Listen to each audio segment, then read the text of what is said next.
when I was in Scientology, I didn't talk to people ever who weren't Scientologists. So like, I didn't know how to drive. I didn't know how to cook. I didn't, like, the world was scary to me.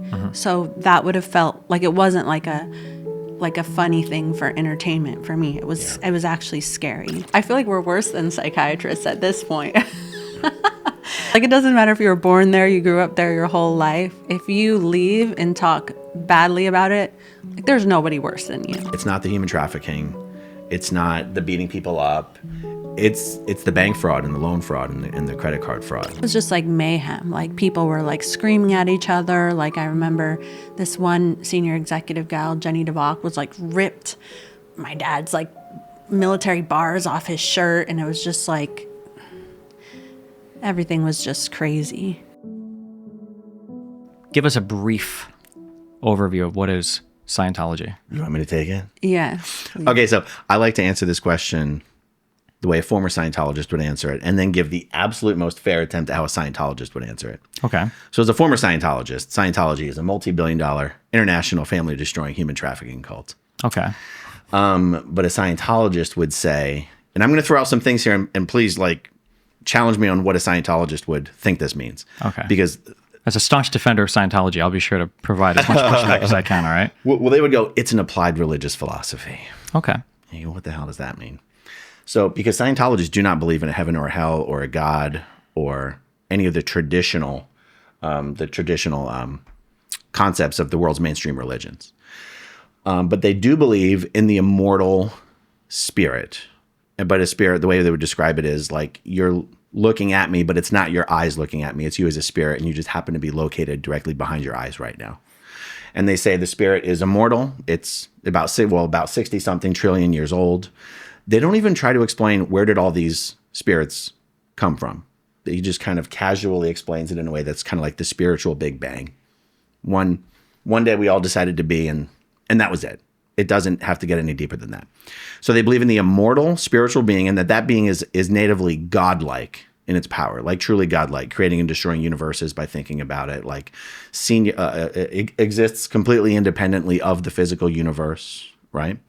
Okay, so I guess I'm going on and on about the Thetan. Oh, they call the spirit the Thetan, because that's where they would go, applied religious philosophy. But what's religious about it? The only thing really religious about it is they do genuinely believe in the immortal spirit, and that the spirit is natively godlike in its powers, and that only through Scientology auditing or counseling, sort of their version of kind of a talk therapy situation, only through Scientology's auditing can you, as a spiritual being, get back to your native godlike potential, where you're no longer subject to the trap and the trappings of the physical universe, and you're no longer subject to the cycle of birth to death. They believe that when you die, you're basically just dropping your body and going over to the hospital and picking up a new body and living lifetime after lifetime with full amnesia of your previous lives. And that the Scientology auditing can get you in a state where you no longer have that amnesia, so you can retain full memory of your previous lives. And that's sort of a stepping stone onto your way of escaping from the physical universe entirely. Okay, trivia question. I know you said they didn't account for where the souls originally came from. Do they have a way of accounting for why there are more today than there were like 100,000 years ago? Or I'm just curious, like, as the population explodes, like, when you say more, you must mean on Earth. Yeah. But they believe these spirits are everywhere in the universe. Oh. Yeah. And how they came to Earth is a very special story that gets made fun of many places like South Park. The Xenu and the volcanoes and the hydrogen bombs and getting, people getting blown up in the volcanoes from other planets, people from other planets being transported here by space planes and blown up in the volcanoes. That's where a lot of the spirits on this planet come from. But to be perfectly honest, my recollection is L. Ron Hubbard didn't even explain how relatively normal Thetans got to the planet more recently. He will sometimes refer to beings that are smarter or more capable than others as beings who are more recently arrived to this planet, but he never says how'd they get here, how come they didn't get blown up in the volcanoes, who's flying, like these are immigrant Thenus. They have their own version of Ashkenazi settler. The wanderers. Yeah. Okay. What an absolutely stupid idea. It doesn't even actually get down to like some of these things that you might be like, that would be an interesting thing for Scientologists to discuss and know or have a belief in. But it's like, nah, if L. Ron Hubbard never mentioned it, you're not really supposed to speculate about it. Okay. Well, obviously, women come from male ribs and everything, so we know this is crazy, but okay. What were you going to say? Well, also, you don't find out about the thing with the volcanoes and that sort of thing until you've done a lot of Scientology. And so I feel like I was always like waiting for the answers to where do the spiritual beings come from. But it made sense that I didn't know it because I didn't expect it. I didn't expect to know it until I was much farther along in Scientology. Okay. Do you, when you're thinking about, I guess, like problematic aspects of Scientology, are there like real life implications to ways that it shows up negatively? So, for instance, one of my biggest criticisms of I'll say like religion as a whole is that sometimes the real world application of it gets very messy. So I don't know if it's Jehovah's Witnesses or somebody like there are certain sects that, for instance, like won't believe in blood transfusion. Right. Like, oh, well, your kids are dying because you don't want to get surgeries. I feel like Christian Science. Maybe, yeah. Maybe that's kind of problematic. Do you think that there are ways that Scientology manifests in like dogma? Not obviously there's the trafficking and all of that and everything, but like just religiously, like, do you think there are just inherently bad aspects of how it manifests in reality? Or, I mean, I have an answer. Do you want to go? Yeah, I mean, I think that because they believe that we're all spiritual beings, they kind of believe that when you're a kid, you're not really a kid. And so they kind of have you as a kid do adult, mature things. They don't treat you as a kid. Like growing up, I didn't live in a house with my parents, and it wasn't like important that I got a good education. And, you know, we did like basically a full-time job's worth of manual labor, and that's all seen to be okay because they believe that you are a spiritual being who's however old they think we are, and there's not really a big difference. can I ask, and I'm not trying to like interrogate the hardcore the religious beliefs, but I'm curious, how do they reconcile that with the idea that if you're a spiritual being, the way that you go from life to life is by having an amnesia when you're reborn? Wouldn't that amnesia require some kind of like re-education, or how do they get around that, I guess? Yeah. Right. Yeah. I mean, I guess the way that I grew up, I was always intended to work for Scientology. And so education about things in the outside world was just completely deprioritized. Okay. It was mostly just like about reading and a little bit of math and writing. And I would just learn everything I needed to know about Scientology when I was there. And then they also kind of believe that even though you have that amnesia, through Scientology, you will be able to like not have that again. So technically, if you progress through Scientology to its highest levels, you would remember those things. Do you, would you guys say, is it common for people who are in Scientology to have been kind of like born into it or raised from children? Or if you had to guess, is it like 50-50, you know, are converts from the outside versus are raised in Scientology families? Or I would say right now that it's mostly people who grew up there because it's hard, like who would join Scientology right now with the internet and everything that's out there. So, I mean, I would assume that it's mostly people who grew up there who are second and third generation Scientologists. I would guess it's probably about 75% people who are, you know, second, third, fourth generation at this point. Yeah, and maybe their kids too, Yeah. like people my age, their kids are involved. Yeah. okay, And you do have people joining, but there's like, even in the best of times, there was about a 90% churn rate on brand new people who would come into a Scientology org and do an introductory service. You know, back in the late 80s, approximately, there was maybe 100,000 Scientologists in the world. It's down to about 20,000 right now. oh geez, okay, For real. Like it's much smaller than most people assume. Oh, and it's much smaller than Scientology says. They claim about 15 million members worldwide, but it's just not the case. You mind if I give another answer to the dogmatic problem? you can give as many answers you want. Yeah, go for it. They are vehemently against the field of mental health. Okay, They believe anything that's wrong with you can only be fixed through Dianetics auditing or later upper-level Scientology auditing with the body thetans and stuff like that. They're actually you're not allowed to get mental health care. God forbid medication. And this has led to like really disturbing situations in the most egregious one I can think of, a second generation Scientologist murdering his mother because she would not let him get professional mental health care or be institutionalized or put on medication when it was known by his family members that he was a danger to himself and others. And the death of Lisa McPherson as well. That's another example where there was it's a famous case of a woman who had a mental breakdown in Clearwater, on the streets of Clearwater, Florida. Like, had a car accident, got out, stripped naked, walking down the street, and she was checked into a mental facility. And Scientologists actually all sign agreements that are kept on file that in a case like that, they do not want to be in the facility, and a Scientologist can come and check them out.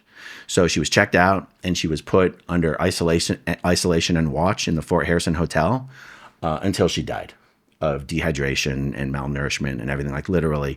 And because they didn't want the local hospital to know that they had sort of made an oopsie, instead of taking her to the local hospital that was 2 minutes away, they drove her to a hospital where a Scientologist was working about 45 minutes to an hour away, and she was dead by the time she got there. So that's an example of, sort of a perfect storm of things going really, really wrong. Now, you mentioned the children aren't really children. That's like that's a real thing. That's not like a heavy extrapolation. That's like, children are not children. A one-day-old baby is someone a Scientologist would say, well, yeah, yesterday they were an 85-year-old man. And, one of the reasons babies act the way they do is they're so upset at everything they just lost. And they're so confused at not being able to control this body that they're very, especially if a baby is a little problematic. I don't want to say babies aren't problematic, but I mean, yes, exactly. They're just so upset at this whole loss. And you asked, well, but if you get the amnesia, you have to be re-educated. This is a weird, unfalsifiable thing in Scientology where remember when I said, through Scientology auditing, you're supposed to get back to your native godlike state? They call that full operating thetan, or OT. But there's a phrase in Scientology: you have to be OT to go OT. And so for some reason, even though Scientologists will acknowledge that, yeah, they think you have full amnesia, on some level, they're like, yeah, but you're a Scientologist now. You're already the upper 10th of the upper 10th of intelligent beings on this planet. If you really try hard enough, you can just sort of like glean it from your past life. So like, Scientologists, most dedicated workers, are expected to be able to do any job without being trained on it because you've done it in thousands of lifetimes before. Now, logically, it makes no sense. Like, what's the point of Scientology? What's the point of having a path to get rid of the amnesia if you're, on the other hand, expected to just snap out of it because we're just that awesome? Like, it doesn't make a lot of sense, but that's kind of what happens when you're dealing with like cult thinking. But the funny thing about the amnesia is how it's instilled. It's hard for me to talk about this stuff these days without laughing, but this really is what Scientologists believe. It really is what I believed. It really is. We all believed it. Okay. And it's the in-between lives implant stations. And these implant stations, my understanding was always they're actual physical locations. Far side of the moon, Mars, Venus, Mercury, whatever. Different Scientologists will say different things that are run by alien psychiatrists. Okay. So they do mental health, just not with humans. Okay. No, psychiatrists are always bad guys. Oh, they're bad guys. Yeah. Okay, my Yes. bad. Okay. And they are basically the almost the jail, the prison wardens for Earth, which Scientologists call a prison planet. This is a prison planet. And that's one of the reasons Scientologists tend to be huge Alex Jones fans. They're like, how does he know? His website's prisonplanet.com. Okay. They're like, oh my God, how does Alex know? And so the psychiatrists are the ones that basically they take us to the between lives implant station. They wipe our memories and they sort of electronically program us using some spiritual version of pain drug hypnosis that's never been entirely clear to me. Program us to report back to the implant station as soon as you die next time. And that is the light at the end of the tunnel. And that's why you shouldn't go to the light. Don't go towards the light, because the light is the implant station. And they basically wipe your memory and zap you back down to a body. And this is called the Between Lives area. And all Scientologists know about it, no matter where you're at or on the bridge. Like, you can learn this stuff bottom level Scientology. And so, throwing back to the applied religious philosophy, it's basically Scientologists would say Scientology isn't something you believe, it's something you do. And I think that I truly convinced myself of that when I was a Scientologist, that it's not a belief system, but you don't quite realize that all of the things that you're required to do, you're doing because of the belief system that underpins it. And so, yeah, the Scientology auditing process is really the applied part. And it's all about how to get up to a spiritual level where you can skip the between lives implant station, and then hopefully later on get to the point where you can also go in and out of your body at will, with full perception, causatively, just kind of like bing, bing, bing, teleport around everywhere. And you can come back in a body if you want, but not because you have to. It's just because you want to help get everyone else into Scientology. So everyone else can have the similar gains that you have had. Okay. Yeah. Why do you think it seems to be the case that there's a disproportionate amount of celebrities that like get drafted into this? Or at least that's a perception. Maybe it's not. Maybe there's just a few. I think, was it like Will Smith and Tom Cruise? Why? Why do you think, what's going on with them? Do you think they genuinely believe it, or is it a way for them to make money? Were they paid a lot of money, or? I think it speaks to what it is that's attractive about Scientology at the lower levels. It's almost infinitely self-empowering in the beginning. This goes back to what you said about, us being spiritual beings and also being all-powerful. The idea, one of the most, I think, attractive things about Scientology is it tells you there's literally nothing you cannot handle, fix, or succeed at. Like any barriers that you're running into, you're just not even aware of how you're the one that's actually putting those barriers there. You're not really at the effect of other people. And through Scientology, we can help you see how you're actually putting those barriers there. But the good news is that means you can get rid of them. So limitless potential. Yeah. No limit. And No limit. Scientology also starts out like as a more self-improvement type thing. Like in order to get people into Scientology, they have courses on communication, and maybe if you're trying to be an actor, that's something that would help you. They have programs that specifically target celebrities as a way to get people into Scientology. Like that's an actual strategy that they have. Okay. Because they know that celebrities endorsing it is something that would spread the word about Scientology. So they have celebrity centers in different places around the world. And there's actually like policies that L. Ron Hubbard wrote about this strategy and using celebrities to get people in. Yeah, it is very much a strategy. And it's kind of like having, I don't know. It's kind of like having Messi as, the face of your commercials or your brand. Like it's pretty much that exact same thing. Yeah. I think it's very much exaggerated how many celebrities are in Scientology. Yeah, because I was going to say, it feels like a disproportionate number are, but I can only think of like two, so maybe. John Travolta and Tom Cruise. Okay. Elizabeth Moss. Most of the other ones that we could name off here were actually born and raised in Scientology. Yeah. Whether it's Giovanni Ribisi or Elizabeth Moss or Beck. Or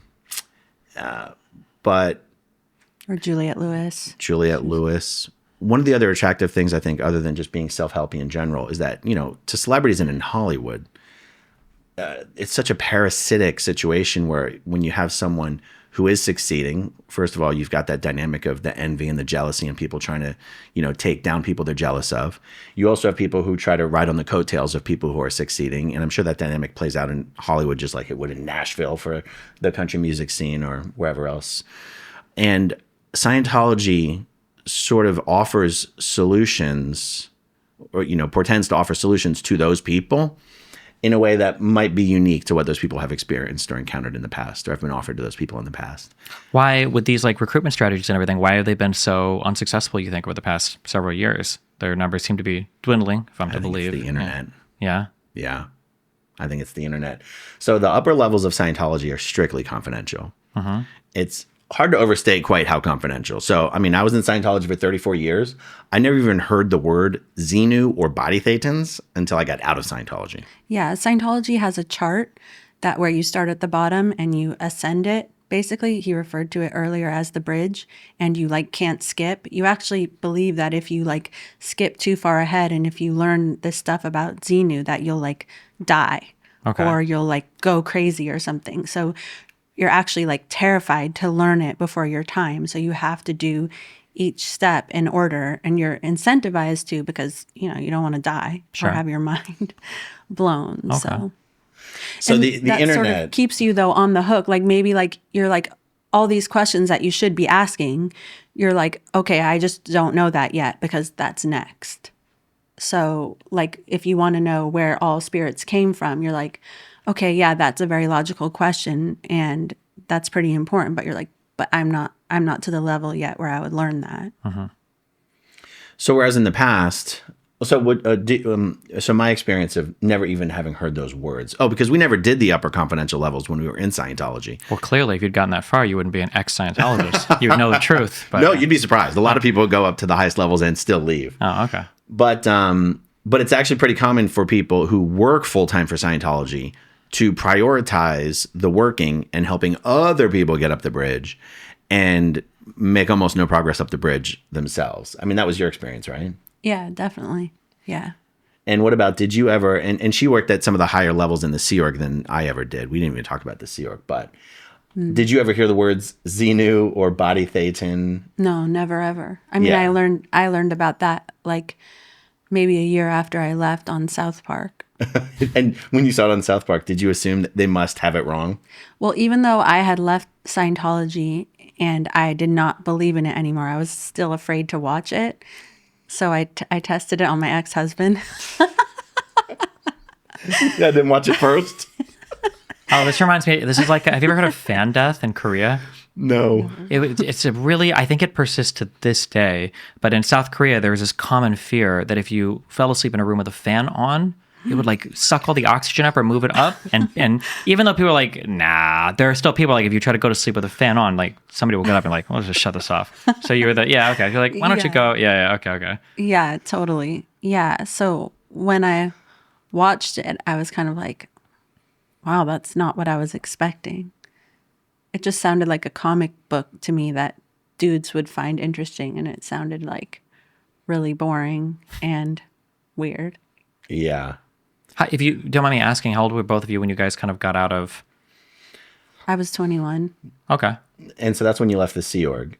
And in your mind, as far as you were concerned, you were done with Scientology. Yeah. So the Sea Org is Scientology's most dedicated group where people sign 1 billion year contracts, basically like pledging yourself lifetime after lifetime to servitude. And it's like you work 7 days a week, you don't have days off, you only get paid $50 a week. So that's what I was a part of. And often people will leave the Sea Org and they will still be in Scientology, like they'll still believe. But when I left, I kind of left both at the same time. Like, real quick, what does Sea Org stand for? Like corporate organization, or what is? It's like like the sea, like the ocean. Oh, okay. Sea organization. Yeah. So it was like, it started on like a boat, like a cruise ship initially. So it was actually on the sea and then it moved to land. And it was really L. Ron Hubbard's effort to escape the governments that were after him. But he explained it that in order to work on his upper level research, he had to be off of the communication lines of the world. And he had to be Fabian and on the ocean. It's like you're running from the tax authorities. But so when he went out on these ships, he, of course, had to have like some people who were just wholly dedicated to doing nothing but working for him and doing whatever he wanted. And that was the birth of the Sea Organization in 1967. And so it's like militaristic, like you wear like military uniforms, you like salute, you have ranks, and you like call each other sir. Even women are like called that. sir in the Sea Org. There's no and differentiation. Mr. Like, yeah. Yeah. So like if we were in the Sea Org, I would have to call her sir. Yeah. There's no ma'am or Mr. Miscavige. Yeah. So like when I was in the Sea Org, my wife Heather was at a higher organization level than me, and she was also an officer, and I was not. So, I would have to call her sir and Mr. Smith-Levin. But Are your families still involved in Scientology, or? I have a younger brother who still is, so I'm disconnected from him. Okay. And is any of your family still? Oh yeah. I mean, my uncle is the leader of Scientology. I forgot. So he Sorry. still is, yeah. And then my aunts and all of their kids are. You're like what for like immediate family, like parents, or? My parents are not in Scientology, or my brothers. Okay. Yeah. But but her parents were also some of the highest ranking. Sea Org Yeah, they members. were executives. So they actually left a little bit before me, but they're not involved anymore. Okay. Do these journeys all happen in parallel to leave, where you guys are all kind of realizing at the same time, or are there different paths to getting out, like individually, developmentally, or? So When I was 12 years old, I was actually moved to a different location than my parents. They were in California and I was in Florida. Okay. Like, so they had their own thing. They left when I was 16 and I stayed. We weren't together. So they left on their own. Okay. Yeah. And then they did like help to get me out and help. Like had very limited contact with them. I wasn't allowed to call them or receive letters from them. There were like a few times when they demanded to speak to me because I was a minor or they would cause problems, and Scientology took it seriously because my uncle's the leader. And so it would like, look, it'd be bad PR. And so we did have some contact just to keep them happy. And like in that time, they were able to tell me certain things in a very careful way that sort of planted seeds in my mind. But I left, like they left when I was 16 and I left when I was 21. Do you ever have like safety concerns? I don't know how serious, if there's like the Scientology hitmen or... I think early on, like when I first started talking about Scientology in like 2007, that was like much more of a concern. Like they would like, I mean, they followed me for sure, like whether it was PIs or whatever. And like, you know, you hear about them like ruining people's jobs or like framing them for crimes. And yeah, I was really concerned about that early on. But I do think that like when I started speaking out about Scientology, I did have a certain level of protection just because of my name, where maybe it would be really obvious. Like that's the first thing you think of. And so maybe it would be too obvious what happened to me if anything happened to me. Okay. I mean, I'll tell you, like, as far as actual concern for physical safety, I would say no. But, you know, like private investigators following me around or sitting outside my house don't bother me. And since I do mostly YouTube these days, I'm like, please bring it on. I'll just turn it into content. It does not bother me in the least. Oh man, I have a really just toxic, I think about that a lot, where it must be like a streamer brain or YouTube brain, but sometimes like I'll be in situations and things will be kind of weird. I'm like, oh, like, how's this going to look? Is this going to be on stream or is this going to be on YouTube or what's?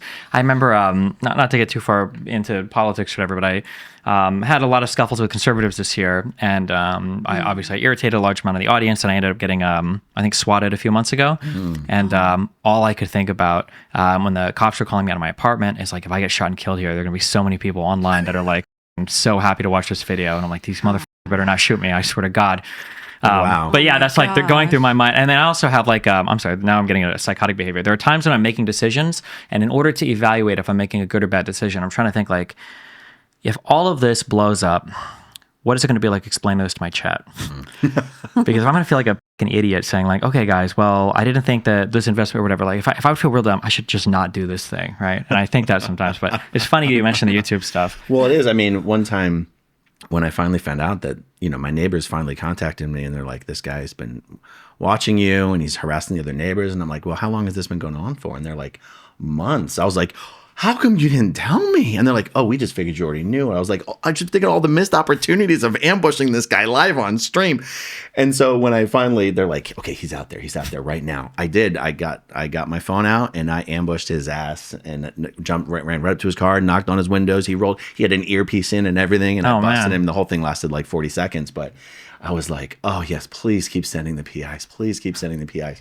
But, you know, I told you the other week when we were down here, we got rear-ended on the freeway. I don't mind telling you, it turns out the guy was a private investigator. He was driving a rental car. Clearwater. Well, that's really weird. Clearwater, but well, I mean, they don't know why me and Jenna Miscavige are coming to Miami. Usually their infatuation is trying to find out who's secretly in touch with us. What Scientologists are secretly in touch with the SPs, the bad guys, the suppressive persons. And there's no way for us to prove that that PI was working for Scientology. But PIs, when they're on jobs, drive rental cars. What's the PI doing? Following us. And I guess he was looking at his phone because he rear-ended us at full speed. So, you know, someone will be like, oh, it was a hit. It wasn't a hit. It was just, he was probably just inattentive driving. But like, it's just an example of, does it bother me that we were being followed, likely being followed by a PI? It doesn't bother me. Do I think it was an attempt to endanger our safety? I don't really think it was an attempt to endanger our safety. Yeah, but I think how you feel about PIs right now is very different than how I felt about it like 15 years ago when I was 21 and like there wasn't a ton of people talking about Scientology, so there wasn't a ton of safety. And I was also when I was in Scientology, I didn't talk to people ever who weren't Scientologists. So like I didn't know how to drive, I didn't know how to cook. I didn't like the world was scary to me. So that would have felt like it wasn't like a funny thing for entertainment for me. It was actually scary. Also probably helps you're like 6'4", you're a big guy. 6'1", but thank you. Yeah. Can't imagine when I was like, did I need security today? I'm going to look this. Yeah.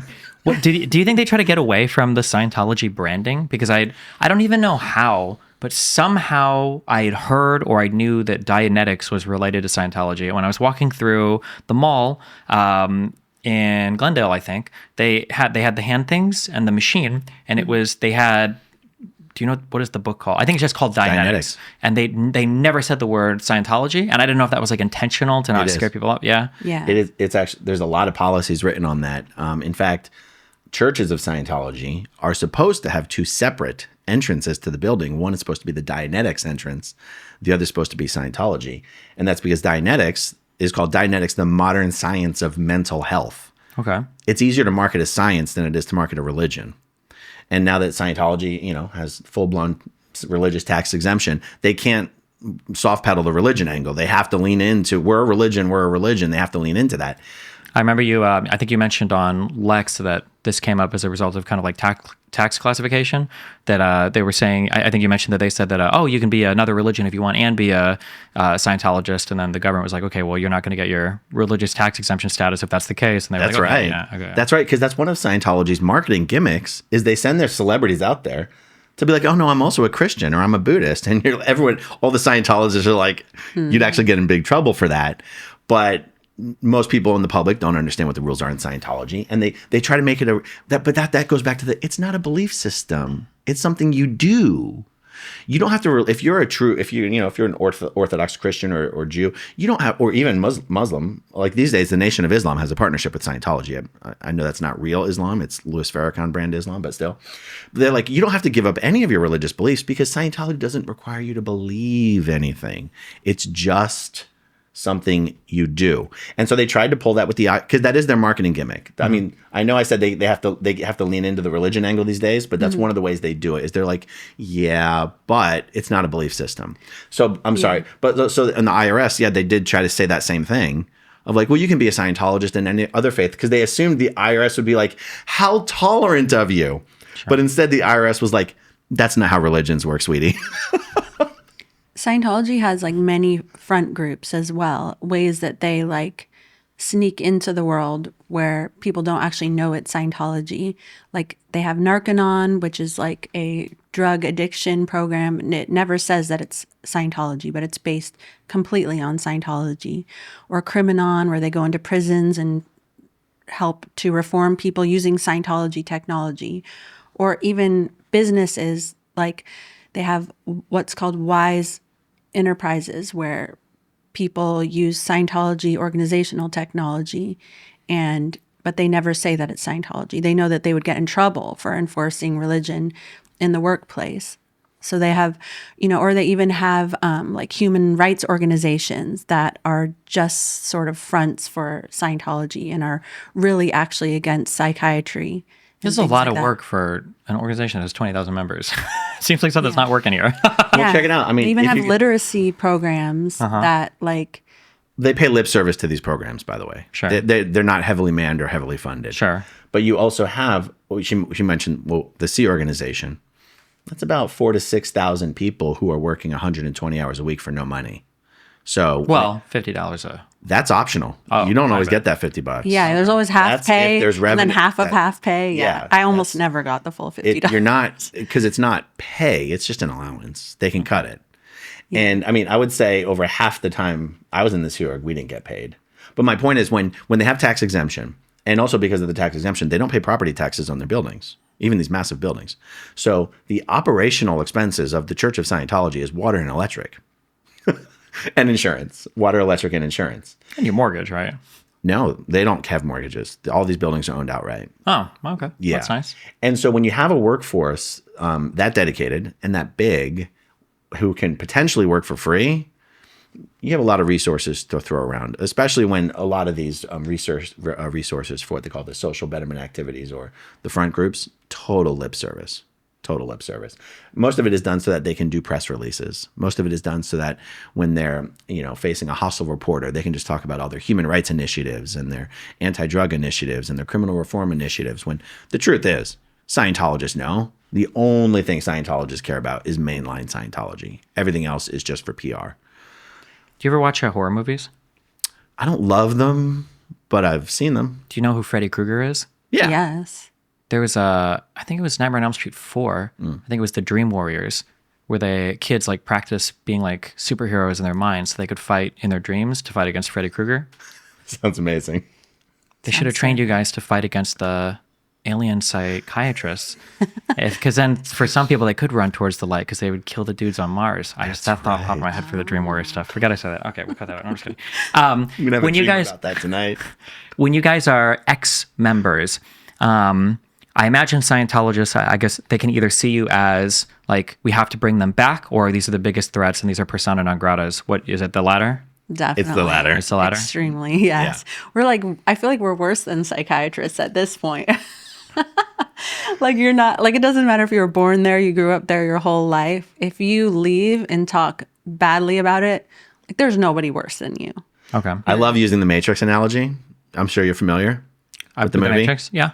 Okay, so is it Cypher is the guy who was unplugged from the Matrix, but then did a deal to turn, roll over on all his buddies and get plugged back in? Mm-hmm. So just imagine, like in that scenario, these guys are getting unplugged from the Matrix, so they're seeing the real world for the first time. And that's what Scientologists think Scientology is giving you. You're the only one that really sees the real reality.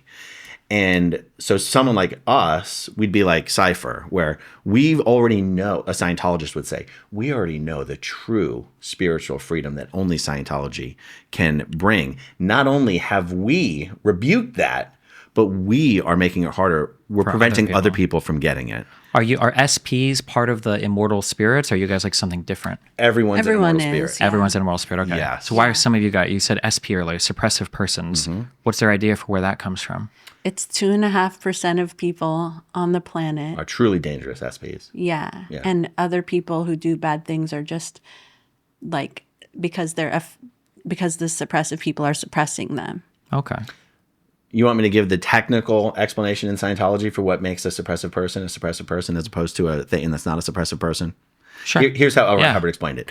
That sometime way back on the time track, or the whole track, as they would, the whole track is your past lives. Mm-hmm. You experienced some type of overwhelm that was as close, a thing cannot die, but it was as close to convincing a thing that he was as close to death as possible. And he's still stuck in that incident. We mentioned Dianetics. Dianetics has something called engram. The body of knowledge that L. Ron Hubbard calls Dianetics describes engrams as recordings of pain and unconsciousness that basically sit there forever and reenact on you in negative ways later on. So this moment of almost complete overwhelm, it sits there as an engram.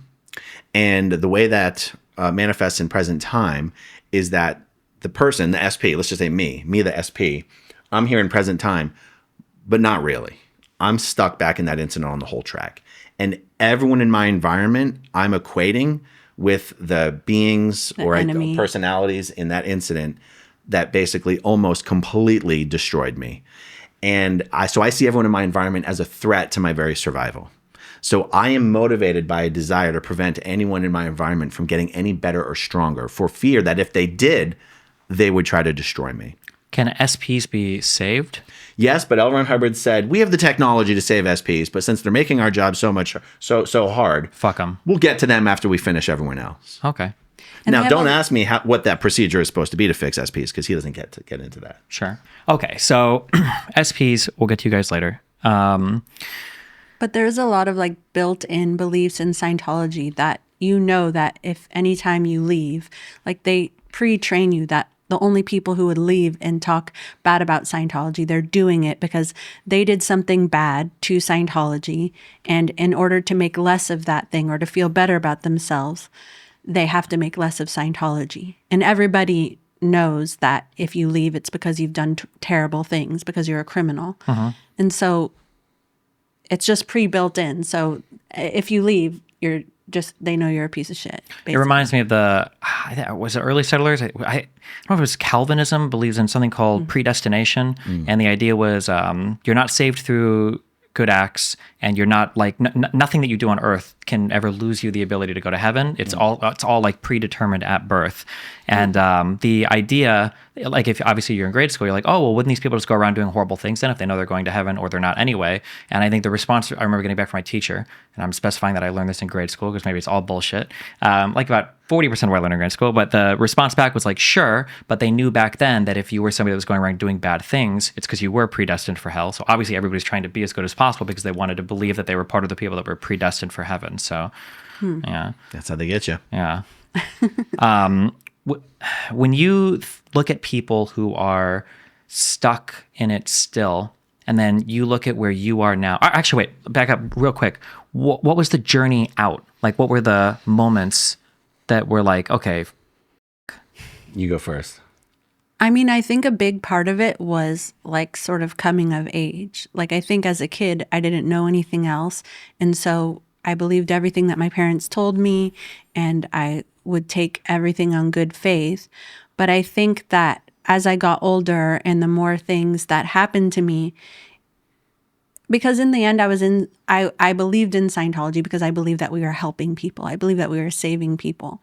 And basically just so many things happened that made it impossible for me to believe that the people in charge or that they cared about people, and that and it was easier to think of Scientology as helping people when I would think of, the people they would say in faraway parts of the world that they like cured them of this and that. But when my friends who were with me every day and my family members were just getting treated like garbage and like being denied like basic things like sleep and like connection to their family, I think there just became a point where I couldn't reconcile that we were saving people with being total assholes just for the power of it.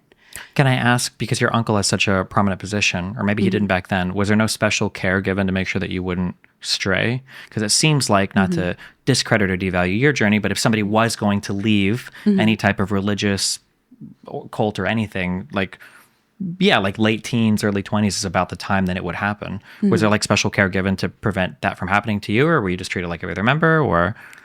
So in many ways, because I was like always somebody who was seen as like, who would basically be bad PR or good PR for my family, I was treated like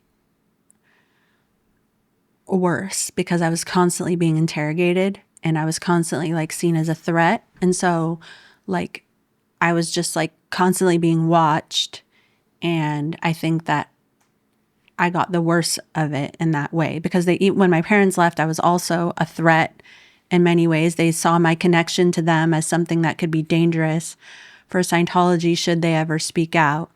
And so you would think that they would be nice and do things that would make me want to stay, but that's kind of not their style. Like they kind of always just make things worse. It is weird, right? Because you think it's kind of like, I'm going to take a slight digression, but not totally.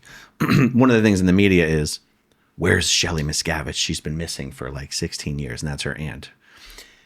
One of the things that you'd think of, some people would be like, oh my God, she's been shipped away and she's being mistreated and she's being held against her will and she's probably being abused and punished. And I've always said, the best way to make sure Shelley Miscavige never wants to leave Scientology is to treat her like a queen, right? Make sure she never has any reason to want to leave Scientology. I feel like that should have been true for you as well. Like if they wanted to make sure Jenna never wanted to leave, they should have made sure her experience was amazing. And in it seems so obvious, but Scientology just can't bring itself to behave that way organizationally. Yeah. So like I think there's small ways in which people perceive you were treated better, but in ways that matter, that was never the case. Right. So maybe like some executives were nicer to me because they knew me. But in the end, I had like the same jobs, the same schedule, the same uniform as everybody else. And I would also be like, isolated and interrogated for hours on end and wasn't allowed to speak to my parents when most people were. So there's both. I was moved away from my parents at a young age, and so a lot of that stuff was constant, and I was constantly under punishment because they always knew if I was doing something bad, they always knew about it, where nobody else got interrogated in that way. That just seems so stupid to me, I guess. Like Yeah. one of the things that I think I've heard you mention before is that because you're saving people's thetans, because you're saving the thetan, because you're helping these people, that you can, in a way, justify almost any action for the benefit of the church. Oh, yeah. So when you have so many people working full time, for $50 a week or half pay or half pay, it seems like there would just be people that should regularly be showing up to like present like a false like reality to you. Like, I don't know why you wouldn't be in some area and today your parents or whoever has you is like, oh, here's like 3 people from our what'd you say, Narcanon? Yeah, Narcanon program, and they're just like talking about how great Scientology is and that it saved their lives. Like, they should never have to brainwash you. It should feel very organic just because of all the people that they would be cycling in. So that just seems kind of... Well, the brainwashing is very much real. Yeah, like, it's for everyone. Briefings where someone gets up and is like, the world is dangerous and the world is scary, but here's something we did today. Like, literally bring in someone from who works. Oh, okay. So they do that. Okay. Oh, 100%. But for me personally, so you know how I talk about getting interrogated? In Scientology, they believe that you leave because you do bad things.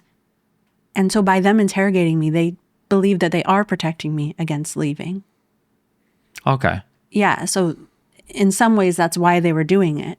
They're making it so I would never have a reason to leave because my hands are always clean or I've always confessed everything.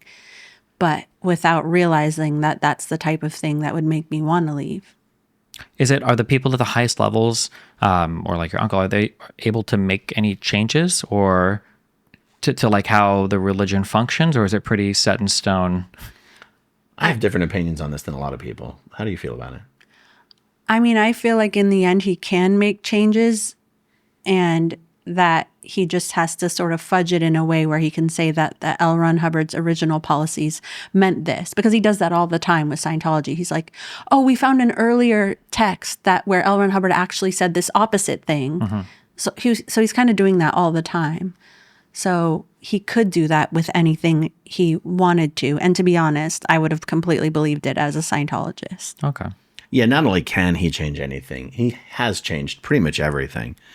And for all that I could say about what a con man and a liar and a charlatan L. Ron Hubbard was, David Miscavige has managed to make Scientology even more abusive, more draconian, more restrictive, more puritanical in weird ways. I do personally blame the internet and David Miscavige for the failure of Scientology.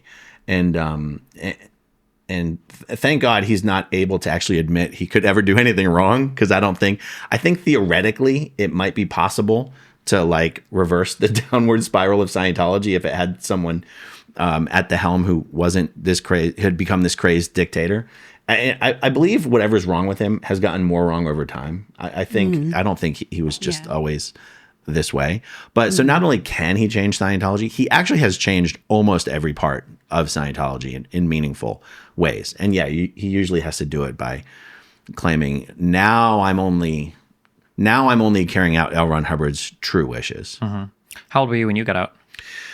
Officially, I was 34. Okay. Now, she mentioned she left the Sea Org when she was 21, and for her, that was pretty much leaving Scientology. I left the Sea Org when I was 26, was still in Scientology, though. I stopped 3 years later in 2009. I pretty much stopped truly considering myself a Scientologist, but I wasn't officially declared a suppressive person and expelled from Scientology until 2014. Okay. And That's because if you are if you're declared a suppressive person, then if you have other family members in Scientology, you can basically never speak to them again. So by being expelled, he would risk losing his family, his wife's whole family. Yeah. And so that's why many people stay in and pretend to be good Scientologists and don't say anything, because they have a lot to lose, especially if you've grown up in Scientology. Those are all the friends you've ever known. And in many cases, like, those are all the connections you have, especially like if you did not get an education, the only connections you have for work or things like that is through Scientologists. So if you're expelled, you're basically like fucked. Do you go to like high school or anything like that, or is it normal for Scientologists to be like all homeschooled and in their own communities for everything? Or The Scientologists do very much do homeschool, but there's also, remember, because there's so few Scientologists, they're mostly concentrated in a few key cities. There's a lot of little private schools in Clearwater, Florida, and the Los Angeles area for Scientologists. And the main reason... Do you need like a accreditation or something to be a substitute for an ordinary public school? Do they just get that? Or because I thought you're like state mandated to get education up until 16 or something, no?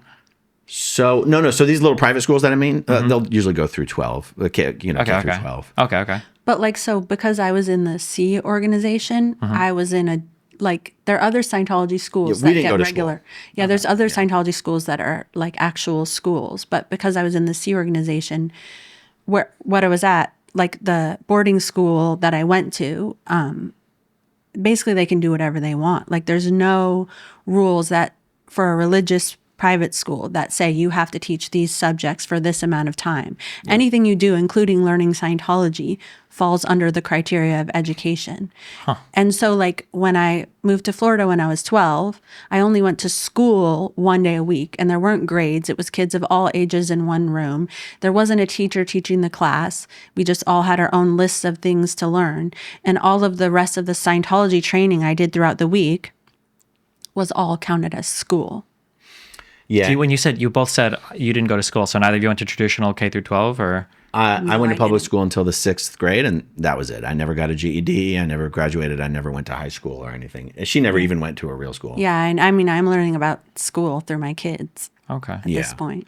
And even these private Scientology schools that exist, they're run by Scientologists, and Scientologists do not care about anything other than can you read and can you write, maybe do some basic math, because really these schools are just there to keep the kids out of public schools, because Scientologists believe they've just been infiltrated by psychiatry and everyone's just put on drugs in those schools. That's the main priority, is keep the kids out of the hands of the psychs. And then they just need to be able to read enough and write enough to be able to do real Scientology courses and join staff or join the C organization. And that's all these schools are there for. Yeah. And on top of that, Scientologists believe you've already learned all of these subjects a million times before in your previous lives anyway. And so they're like, you will not find I do not know any kid that's grown up in Scientology who went on to become like a doctor or a lawyer. Right. Or like college isn't prioritized. I only know a few Scientology kids that have ever gone to college, because you go, well, why would they go to college? Instead, they just go do Scientology courses full time. There's a shitty sitcom joke or something where some guy fucking is finally awakened and he has all his past memories, but in every single life he just went to a fucking Scientology school, so there's actually no knowledge to recall. And he's like, fuck, we have to change this. That's great. Well, and in the end, Scientology believes that like Earth and everything that's happening here is just a game that we're playing as spiritual beings to amuse ourselves. And so it's like, why learn all about that? Why participate in this pretend world? It's just the Matrix. That's how I feel when I argue politics on YouTube sometimes. So I can definitely understand that. Yeah. Yeah. So like Earth itself to a Scientologist might be a prison planet, but even if you got out of Earth, everything else is still just a game. Like the physical universe is just Thetans having fun. There's multiple, like, hey, hey, let's give ourselves a bit of a challenge. We're going to level up, make this physical universe, and let's create problems. And L. Ron Hubbard's just, everything's a game. Everything's... And Thetans are kind of seen as mischievous. Little troublemakers, little rascals. Exactly. So I can understand you guys being relatively younger on your way out. You said your parents, though, got out when you were 16, so they would have been older. Do you mind saying what was the big shift for them? Or have you ever spoken with them about it? Because it seems a lot harder to leave if you've gotten that far in your life under that belief system. For sure, yeah. I mean, I think like they had gotten to a point where they just like crazy things were going on. Like they were seeing like my uncle like beat people and stuff, and people were like the senior most executives in Scientology were like being made to like live in this trailer and sleep under the desks, and like Like we're just getting publicly humiliated like for days on end. So I think that when you're at the top of Scientology, like on some level, when you're a lower level Scientologist, you idolize the senior executives and you're like, oh, everything must be great there and they're figuring it out. But when you're at the top and you're seeing what's happening every day, it's easier to become disillusioned more quickly. Gotcha. Yeah. So like your mom, for example, like she's someone who worked directly with L. Ron Hubbard. Yeah. Back in the day. Right. And so you've got a certain type of Scientology executive, right, most of which are gone, but not all of them. Yeah. Who they know what it was like working under the guy who really matters, which was L. Ron Hubbard. Right. Yeah. And in the end, Dave is like some guy they knew who took over. It's like my dad's brother. He's like, I lived in a room with you when you were a kid. So I think it's easier to see him as a human or somebody maybe who somebody else could have just as easily taken over Scientology. And so I think, yeah, sorry, go ahead. Well, no, exactly. And so, you know, someone like your mom is going to be less willing to put up with shit from Dave, who's being much more of a maniac than L. Ron Hubbard ever was. And this is supposed to be the L. Ron Hubbard show, not the David Miscavige show. Mm-hmm. And I don't know that we've ever spoken about this. Like, I don't actually know what was the tipping point for your mom wanting to leave. Was it real? Oh, was she going to go to the RPF? Was there? I know that it was my dad that said, I want to get out of here. And she was like, okay, let's go. Mm. But I think like witnessing people being beaten was a big part of it. And just like, I mean, it was just like mayhem. Like people were like screaming at each other. Like I remember this one senior executive gal, Jenny DeVock, was like ripped my dad's like military bars off his shirt. And it was just like, everything was just crazy. You mentioned going to the RPF. What was that? So the RPF is called the Rehabilitation Project Force. And, you know, in Scientology, when you've done the unforgivable, usually you just be declared a suppressive person and expelled.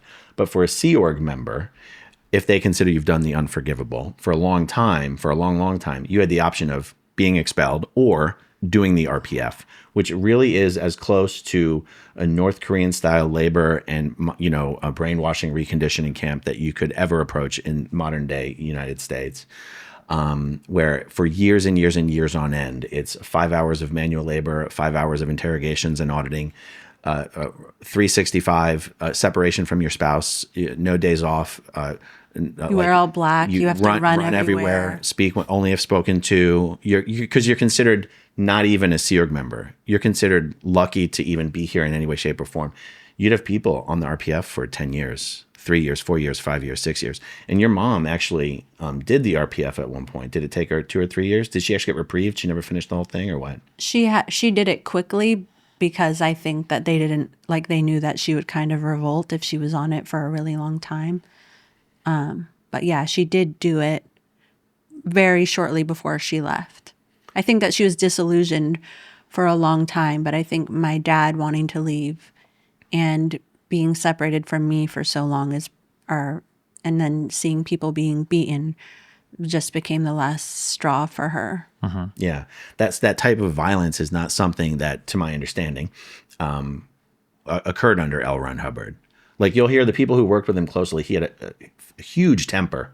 Right. And maybe that would include screaming and throwing things. But like Janice Grady, for example, I've never heard her talk about L. Ron Hubbard ever hitting anyone. Right. Who made Dave boss? Why did that happen? What's that? Who made Dave boss? Why did that happen? Oh, that's a good story. You can tell. I never remember the specifics. It was when I was like 2. Mm-hmm. So what had good reason not to remember. Yeah. Yeah. And I wasn't there either, but I'm a little more passionate about retaining this information than Jenna. She's like, I don't care. Okay. So the last 6 years of L. Ron Hubbard's life, he was off in complete seclusion. Like he was off in hiding, but he was working on his upper level OT research. There were only a few people that had any contact with him during that period. David Miscavige was not one of them. Uh-huh. Okay, there was a couple, Pat Broker and Annie Broker, who were his two most trusted aides, caretakers. And so Pat and Annie were basically on the L. Ron Hubbard side of things.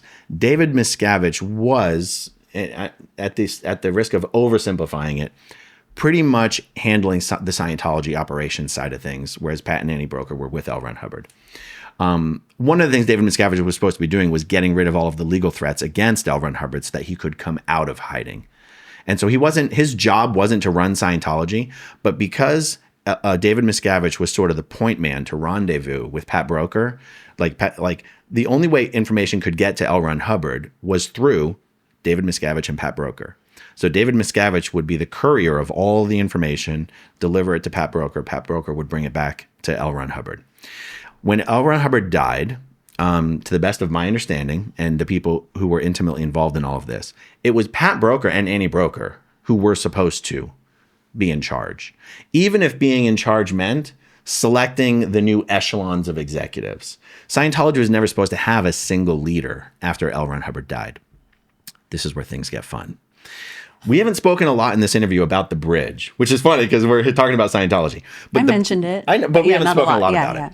We've talked about the upper confidential levels. Okay, the upper confidential levels that Scientologists can actually do go up to 8, OT8.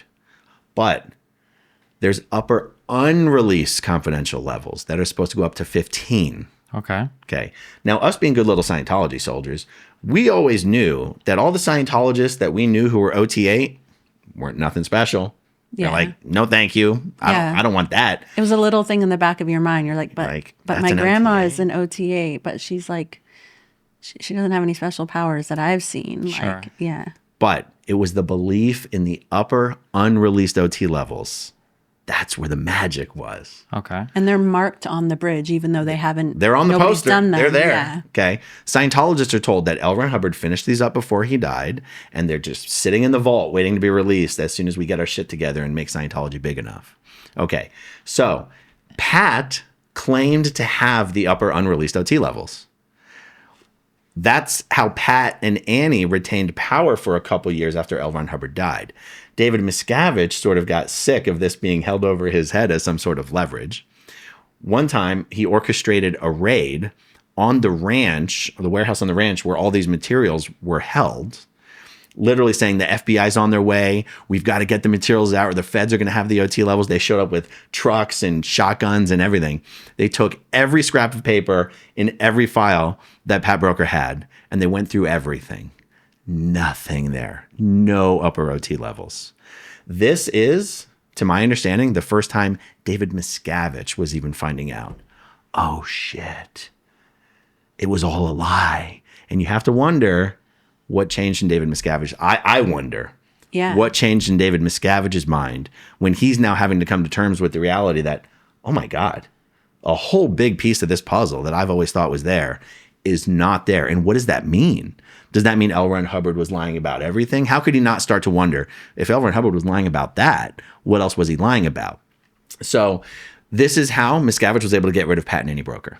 He basically threatened to report Pat to the IRS for all the money they'd been funneling to L. Ron Hubbard over the last 6 years and not reporting.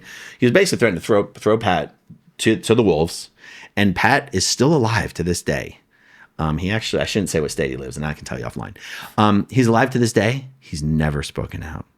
And one of the things that came out a few years ago, maybe 5 years ago now, is David Miscavige had paid a couple PIs over the past previous 25 years, over $10 million to follow Pat Broker around everywhere he went, to move in next. Basically, full-time surveillance on Pat Broker, because Pat Broker is one of the only people out there who could truly tell the story of L. Ron Hubbard and Scientology and David Miscavige in a way that would end David Miscavige. How much is this guy worth? $10 million over 20 years? Jesus. How much is who worth? Dave. It's a lot of money. Scientology. Oh, he's using Scientology money. Yeah. Is it really that well funded? A few billion. Okay. It's a and lot all of money. the buildings they own, it's like a real estate empire. Where did it all come from originally? Just donations from members? Scientology is expensive. Okay. You have to pay to do Scientology. But the truth is, the most amount of money these days in Scientology doesn't even come from courses and auditing. It comes from direct donations. Miscavige has figured out how to squeeze a lot more money out of a lot less people. Yeah, clearly. And then have free labor. So the people who deliver the auditing, they basically work for free as CERC members. But every course in Scientology costs money. Yeah. So aside from the mainline mother church that is really concerning itself with selling Scientology courses and auditing, there's a separate side membership organization called the International Association of Scientologists, or the IAS. And Scientologists think of the IAS as like their war chest. This is so that when we have to take on governments and hostile forces, we need a pool of money. So about 20 years ago, the highest status that you could have in the IAS, like you get awards for giving money. 20 years ago, the highest status was only $250,000. Part of what Miscavige has done is he's like, man, that's small think. You got to 10x the game, bro. We got to get the Grant Cardone program. You got to 10x it. Okay, so now there's Scientologists who've donated over $300 million. And so Miscavige just keeps creating higher and higher IAS statuses. So he makes so much more money. And Grant Cardone is one of Scientology's biggest contributors, by the way. That's why I make the 10x joke. Okay. He's an OTA. Okay. I do the same thing in my chat. We had tier 3 subs, and I was like, I got a lot of tier 3 subscribers. Why not tier 4? Fuck it. And then I got a lot of tier 4. Why not tier 5? Okay. If someone's going to pay, why not? Yeah, okay. I understand. That's okay. Small thing, bro. You got to up your game. Yeah, you got to up your game. Yeah, you don't want to be a tier 5, right? We had tier 6. Yeah, okay. Okay. So Scientology makes all its money these days through the IAS and through direct donations to real estate projects, their buildings. They'll say, we need a new building. You got to donate directly to the building. And yeah, like Scientology's not even in the business of selling Scientology anymore, hardly. When you get out of Scientology and you're trying to like reassemble your view of the world, what do you do personally to make sure you don't just fall for the next thing? I mean, I think that the first thing I had to do was to reevaluate everything I thought. Like, I was like, do I really believe that I'm a spiritual being? And yeah, that was like a process over many years. And what do I really think? To be honest, I was struggling with some of it when I was in there. Like some things that I just couldn't, they didn't sit right with me. But it's just something that's been a years long process. And I actually think in many ways that I'm less likely to fall for something else because I'm like so on guard. I know what it's like to have done that. Many people don't have they don't have the fear in them of falling for something else. And so, yeah, I think that I'm always like second guessing myself, probably too much. It's probably crippling, more in that way. Yeah. The way I think about it, and honestly, sometimes I think there's just something wrong with me, is first of all, I really had I bought into that sort of self-brainwashing that we did as Scientologists, that we weren't believing anything. This wasn't a belief system. This wasn't a faith. And for me, I didn't have any sort of existential crisis or whatever when on any point in my path out of Scientology. I never went through that. What do I really believe? I was like, there were already parts of Scientology I had no problem as a Scientologist believing were bullshit. It just didn't make sense. And I was like, okay, fine. If someone asks me, I at least have to know about it. I have to pretend like, but I had no problem internally being like, yeah, I think that's just kind of bullshit. And for me, I was always pretty aware that it was my belief in the upper unreleased OT levels and their existence and the state of full operating Thetan. I truly believe that L. Ron Hubbard had attained that. And that would explain the many questions or many things that didn't pan out when we were there. And when, after leaving Scientology, because honestly, I didn't even find out that those things didn't exist until I was already out of Scientology. But once I found that out, I was like, oh, that's all I needed to know. I'm good. There's no big crisis happening here. I think because I had convinced myself we never actually believed anything to begin with, that I never felt like I lost my belief. I've definitely felt different, than that. Yeah.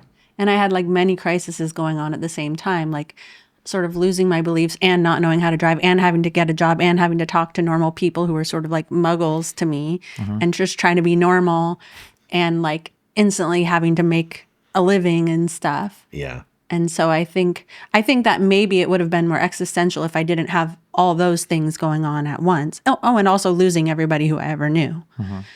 So maybe I would have had more time to like have a crisis if I wasn't having to do all those things. But it's definitely something that I thought about all the time.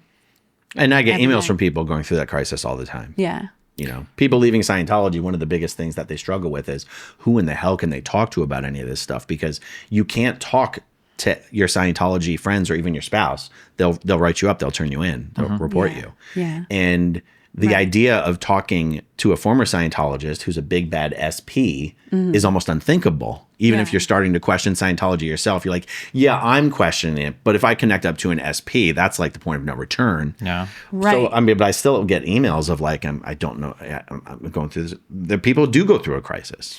Yeah, and at the time, my ex-husband's parents were Scientologists, and so those were really the only Scientologists we would speak to, and they were very much in touch with the church, reporting back everything we were saying and doing, and trying to get us to go back and do what Scientology wanted us to do, and Scientology was putting a lot of pressure on them to cut us off or to get us back.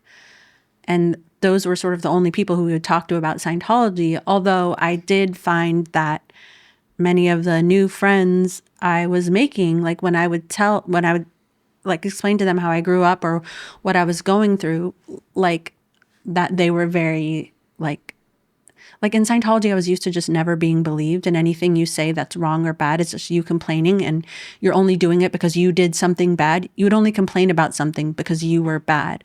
It was very different to be able to talk to people who would actually like take it in and believe you and be like, oh my God, I can't believe that's happening to you.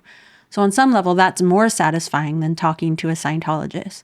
And so I think that was really helpful. And that was something that I was slowly learning at that time that made a big difference to me, that regular people in the regular world aren't just scary muggles. They're really nice. And it's okay to be nice to people and to believe them. You know, Scientology has a word for non-Scientologists. No, I'm sorry. What? WOG. WOG. Okay. And as American-based Scientologists, we had no idea that WOG is actually a racial slur in most other parts of the world. For what? Non-white, basically. WOG. Yeah. In Australia, it's a slur. In the UK, it's a slur. In many parts of, well, I guess it has That's to why I'm English saying speaking. muggles. Yeah, and it's funny, like it's actually a very offensive slur in the UK, which is funny because L. Ron Hubbard would have known that. Like L. Ron Hubbard was based in the UK for a long time. It's like he picks. Are there racial undertones, you think, to Scientology? Like, do they prefer certain races to other races? Or? No. No. I mean, there's certainly a lot of racist Scientologists that I knew, but the truth is this belief in the immortal, spiritual, genderless, raceless, nationalityless being does not really inspire racism. L. Ron Hubbard himself or sexism, really. Yeah. There's actually like less sexism in Scientology, I think, than out here. The irony is that L. Ron Hubbard himself was demonstrably quite racist. I always say about as racist as you would expect a white man born in 1911 to be. Yeah. He makes a lot of derogatory comments about certain black tribes and Asian cultures. But so that was the man. He's probably less racist though. Like he traveled the world. He's probably less racist than people of his time. I mean, I don't know. Yeah. I wasn't there. But but as racist as he was, I'd have to say Scientology, the information in Scientology is not racist, or it honestly doesn't even. I don't even see it. It wouldn't even be possible. But having said that, given this belief in the genderless immortal thing, you also shouldn't be homophobic. But L. Ron Hubbard and Scientology is unbelievably homophobic in a way that just doesn't even make sense. Yeah. Yeah. I think it's because it has to do with sex. Like they're just anti-sex kind of in every way. So that's just another layer of it. Yeah. But I guess what I'm saying, as growing up a Scientologist, there was never any racial undertones for me. Yeah, same. Yeah. Or racist undertones. Okay. Although it's unbelievably white. Like there's Sure. less than 2% black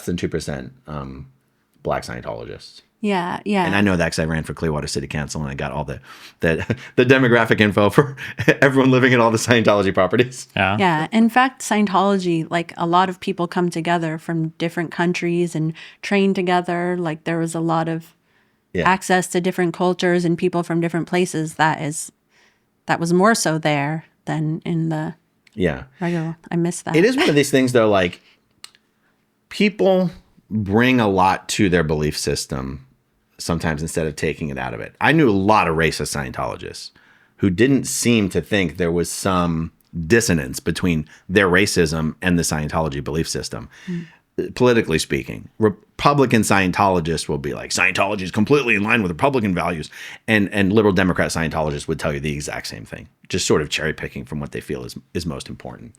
Yeah. So I know there are a lot of people who would take issue with me saying there's not a racist component to Scientology, but that's just what I truly believe. Yeah, and I think that component may have been like more prevalent in public Scientologists rather than people who were like in its core group, like Sea Org members, people who have been more affected by the politics and economics. Yeah. And things. But being gay in Scientology is one of the worst things you can be. I mean, that's right up there with like alien psychiatrist SP. Yeah. Okay. Jeez. All right. As people who have left Scientology, what do you do for work? Do you say? I do YouTube. You do YouTube as well? Okay. Do you guys ever worry about getting pigeonholed into just being not Scientologists? I don't worry about it. So like she might do YouTube now and I might mostly do YouTube now, but that's not been true since leaving Scientology. Okay. So like when I left Scientology, I was in the hedge fund research space. That's how I know Bill Ackman. Okay. I worked for Bill Ackman. And then I got into real estate. And then I started doing YouTube years and years and years before my videos started getting any views or making any money. Okay. And you've done a lot of other work. Yeah, but I have been worried about that, especially just growing up because of who my family is. I was already just always pigeonholed as like somebody who was the niece of the leader in Scientology. Like, so feeling very much like I wanted to be valuable to the group just as myself. So I feel like after leaving, I mean, I had my own jobs. I think that when in the last few years I had my own business, and just because like I'm a creative person and I got to create my own business and create a lot of relationships that were just people who didn't know anything about that and people who appreciated me very much for who I am. I also, in San Diego, I wasn't really a big part of the ex-Scientology community for many years, for like the last 10 or 12 years. So all of my friends and all of the people who I worked with were just people who just like me for me. But that was something that even coming back into it, it's something that I struggle with because I was always told in Scientology whenever I was dissenting, it was like, you just think that you can get away with that because you're Jenna Miscavige. And so I'm saying that to myself in my mind. Oh, I think that people just want to listen to me because of my name and not because of my story. That's like the internal monologue that I'm always having that I have to overcome every day. But in the end, it's something like I left. I decided that Scientology was bad on my own. I rebelled from it, and this is my story, and it's unique. And yeah, so There's a lot of when I look at especially people that were Muslims or ex-Muslims, sometimes I see a lot of the content they make, and a lot of it revolves around being like ex-Muslim. And I wonder sometimes if it feels a little bit suffocating that like, okay, well here I am to be the ex-Muslim guy again, where every single take I give is through that lens. And then I wonder sometimes if it feels like you're pigeonholed into just doing, I'm not a Scientologist anymore, here's why content. Yeah. I mean, I'm kind of asking for it because the name of my channel is Growing Up in Scientology. Yeah. Your channel is Jenna Miscavige. yeah, and I kind She of doesn't even do Scientology content. I do too. Mine is more about the stuff that I like doing now. And in the end, my way of coming out of, like, it's about building a life that I didn't have. And so I can basically have anything under that banner, anything I want to do, anything that I'm interested in.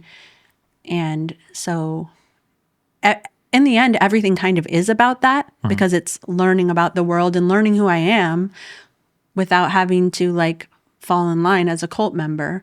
So I can't help but have some of it be about that. But I don't know. I guess I'm using it in a way that's helpful and productive to me rather than it being something that I'm forced to do. I guess when I say I'm not worried about being pigeonholed, it's not that I don't think it's going to happen. It's that I don't really mind. Okay. I don't really mind. I've always said, like, I'm just somewhat motivated by trying to beat David Miscavige.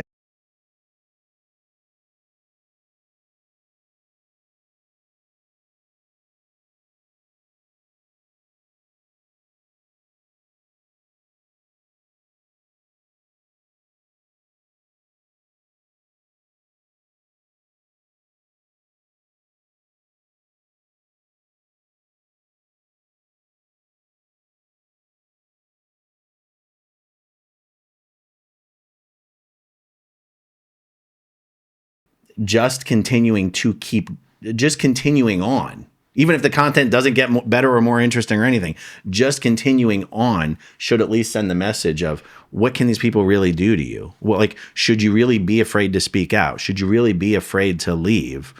I'm motivated by pure revenge. Yeah, I was early on, but now less so. But it's kind of like what you said, like growing up in Scientology, they sort of, you don't have your own identity. Your identity is whatever Scientology wants you to be. You don't have your own interests. You don't learn about yourself. Nothing about what makes you an individual is cultivated. And so coming out, that's still what I'm learning now. I was still in there longer than I've been out. And I think for me to, like, you know how you're talking about how when you grew up, like, if you were just going against what your parents wanted, then that was still sort of controlling you in that way. So for me to purposefully only like avoid Scientology in every way would sort of be my version of that. And I'm coming to a sort of middle ground where I'm not only going against, or I'm not trying to stay away from Scientology as much as possible.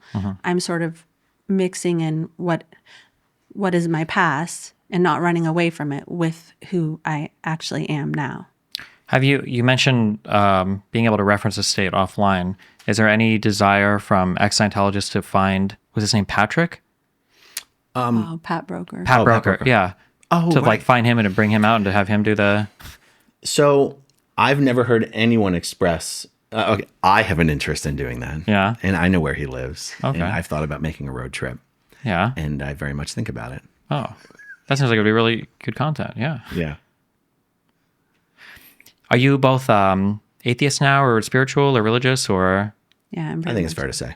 Fair to say atheist. Yeah. When you look at the things that you saw in Scientology, are there other movements in the United States or in the world or whatever where you look and you're like, oh man, I see a lot of overlap between that stuff and, you know, this stuff? Well, the risk of insulting a lot of people, the answer that my answer is based on the feedback I get from former members of this group. And it just happens to be the Jehovah's Witnesses. Okay. I've got nothing against the Jehovah's Witnesses. As a former Scientologist, the former members of other groups that seem to have the most in common with our experience and the ramifications and the disconnection and all that stuff is Jehovah's Witnesses.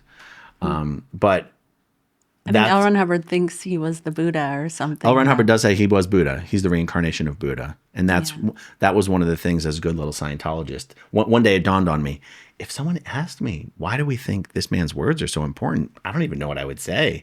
And then I saw this thing where he's like, I'm Buddha. I'm like, everybody loves Buddha. That's a great answer. Yeah. Yes, he was Buddha. Yeah. Everybody loves Buddha. Yeah. And I guess maybe I don't see like the beliefs of Scientology and other things, but obviously I see like cult-like behavior in absolutely everything.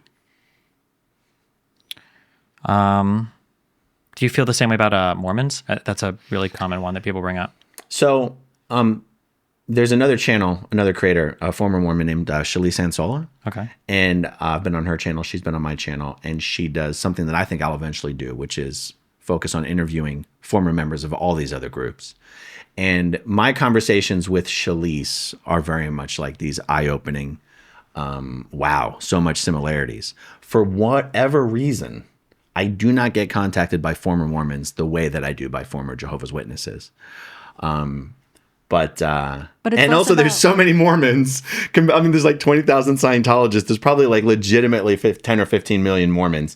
They've got their own, they've got states, they've got senators, they've got Scientology can't even get a council person.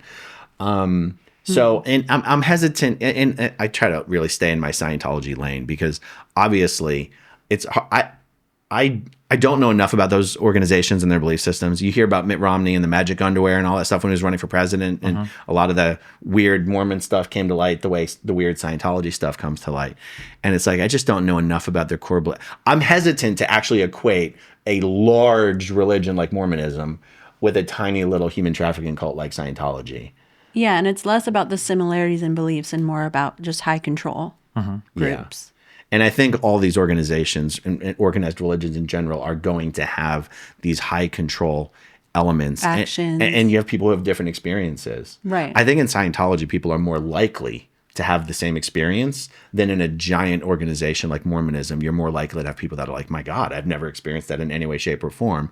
Whereas in Scientology, everybody knows someone who's, done the RPF, been disconnected from all this kind of stuff. Exactly. Yeah. If there are cult leaders that are listening, I'm hearing something that's very annoying. One of the advantages of capitalism and liberalism is that it incorporates its own criticism so effectively. So if you think of a lot of like socialists or whatever, like today in America, they're oftentimes they're very successful capitalists. And liberalism is very good at incorporating so many different aspects of culture into it, such that it's not even like people say U.S. exports culture to the world. It's kind of true, but it's more that like the U.S. is like continuously participating in world culture as well, like Gangnam Style, K-pop, these different movies and actors. Every day I'm discovering, unfortunately, that another beloved American actor is actually British, and they were undercover the entire time. And I even noticed around in my own community, there's a very fine line to walk between like how much criticism of myself that I host versus how much I try to get rid of. Because obviously, I don't like to say criticism of me because that feels bad. But if you ban too much of it, then you start to develop these anti-fan communities that like just want to attack you. Yeah. And it seems, like in Catholicism, which is what I grew up in, and I think in Christianity in general, pretty sure they encourage a healthy amount of skepticism and like asking priests like, hey, like this doesn't make any sense to me. Like, how is there evil if God is this and that? Right. They say sometimes that actually makes your belief stronger. Yeah, you're supposed to go through those phases. And it seems very strange that Scientology, that just seems like a very ineffective method of like, you can't ask any questions. And it reminds me of the, when you look out the window of an airplane, or when you look at a modern car, you see the airplane wing bend and you see the car crumple and you're like, ooh, they don't make them like they used to. Yeah. And it's like the bending is actually really good because if it doesn't bend, then it snaps. So you'd rather have these things that are crumpling and that are bending instead of just like breaking in half. And it seems like very not good to have that. That's a perfect example of how if someone, and I'll use the word smarter, even though it's not the right word, if someone smarter was running the show over at Scientology, I think it would theoretically be possible to reverse the spiral. Because the whole, you're so rigid, you break, and if you're flexible, you'd survive. That is something that is so obvious. Especially when you're running a big organization. Like, how do you ensure the long-term survival of the organization? You've got to be flexible and able to change over time. Yeah. And it's so baked into Scientology that nothing can change. And yet you also have the contradiction that Miscavige has changed so much. But the one thing he hasn't changed is the ability to question without it being an attack. Right. Or criticize or report. Or you can criticize anyone. It's just not David Miscavige. Right. And I think that maybe that works more on people who are already in or who grew up there. Like in Scientology, they believe that if you don't agree with something or you don't understand something that's in their policies, it's because there's a word in it that you don't understand. And it's sort of like, then you have to find what word you don't understand, look it up. If you still don't understand it, you have to go back. And it's like this thing where you're incentivized to be like, okay, I understand it now. Like I can't keep doing this. Like, it's in your best interest to just like agree so you can stop doing that thing or stop. Like if you, like you're not allowed to leave an auditing session unless you basically are happy. And so at some point you're just going to make yourself happy so that you can get out of it. So you're almost incentivized to pretend like it works. I mean, that's not on a big organizational level, but just like on a micro level, there's things built in that. Yeah. But even this idea of questioning your faith and that it's healthy to question your faith. Oh my God, is that not okay in Scientology? It is not okay in Scientology. Even talking about things is actually forbidden. Like if I actually had something L. Ron Hubbard wrote and you were either my supervisor or my senior and I came to you and I said, what does this mean? You're literally not even allowed to talk to me about it. All you're allowed to, and it's kind of what you just said. You're allowed to give verbal you just data. Go, what word did you not understand? If you understood all the words there, you would know what it means. It's called verbal tech. Scientologists are not allowed to verbally discuss the meanings of things. So not only can you not question it, you can't even discuss what it actually means. Like it's so crazy to say it out loud and having been away from it for so long to think, how could any organization bake in that type of rigidity? You know, there's no like mental elasticity. You can't even sit there and chew on these things. You can't have like some sort of a Scientology reading group where you read a chapter and you all discuss it. Oh my God, if it was found out that Scientologists were doing that, they would be nuked. They'd be sent right to the ethics officer for interrogations and the beatings would continue until morale improved. Yeah. And there's a part of it that's like, it is true that if you don't understand a passage in a book, that if you find a word that you don't understand, that you will maybe potentially be able to understand it. But they take that little piece of something that's true and apply it to things where it's just not workable and it becomes destructive.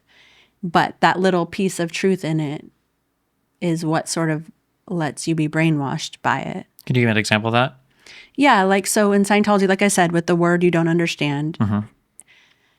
But when you're a little kid just trying to study like a fiction book or like math or something, like if there's a word you don't understand, like that applies more to a Scientology principle than it does to something that is written by whoever in your math book. Or it's not helpful for you to be asked as a kid when you need help understanding something, what word don't you understand, as a 6-year-old? Like that's something that might be useful to an adult who's a writer, who is like in some sort of literary job. But as a little kid, it like makes it impossible to learn anything on your own without some help. Okay. So organizationally speaking, Scientology is in the middle of a, to date, 20-year-long real estate strategy that is destroying the organization. And a high-level Scientology executive would not be allowed to compile a very thoughtful presentation to show David Miscavige how this strategy is not working. Like that type of feedback is not allowed. It's not welcome. Yeah, you'd be toast. You would not, it's not even like you'd be thanked and ignored. You'd be expelled for treason. Well, okay, so going off of that and then incorporating what you said. So I'm just trying to think. So would an example be like, so somebody would say like there would be a rule that would say like killing is wrong, and then you might ask like, I don't understand when you say wrong, what do you mean? And rather than being able to fill that with like some type of meaningful content, they would just like restate, well, it's wrong, like you can't do that, or you're not allowed to do that. So there'd be no okay. So then people lack the ability or they to, would just say, well, what word didn't you understand? Yeah. Just That's earlier, exactly right. just prior to the sentence where it says that killing is wrong, what word didn't you understand? Gotcha. And to take it even further, like you could be like, well, what if I'm protecting myself? What if I'm protecting my kid? And it's like, well, no, L. Ron Hubbard says killing is wrong. Okay. Gotcha. And Okay.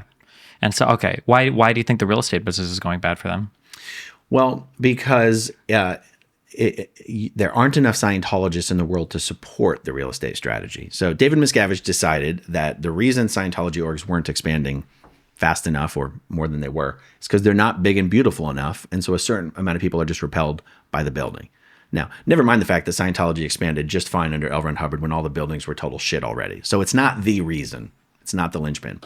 So he'll take an organization that has 5 staff members and is in a 3,000 square foot facility. And he'll say, you guys have to go get a 50,000 square foot building. You have to buy it and you have to renovate it. And you can only fund this with new donations. We're not using any of the money in the bank. And it's your job. Go. And these people during this whole time period, because they're not fulfilling or executing the order or executing the strategy, they have withheld from them normal marketing efforts that would normally be funded by international management.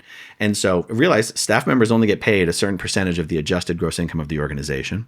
So the overhead and the expenses have a lot to do with how much staff members end up getting paid. How much staff members end up getting paid have a lot to do with whether they're able to even continue being on staff. So you take an org that has 5 staff and you put them in a 50,000 square foot building. Now they can't even pay the electric bill. Now you can't pay any of the staff. Now it's harder to hire staff, but you already didn't have enough staff to staff the 50,000 square foot building. It doesn't make any sense. Do they ever do anything else with this real estate, or is it just for Scientology? Just for the Scientology org. Okay. So like here in Miami, I'm sure they call, but when they get their new big building, they call it an ideal organization. I'm sure the one here is ideal. And if we can swing by on our way out of town, we will.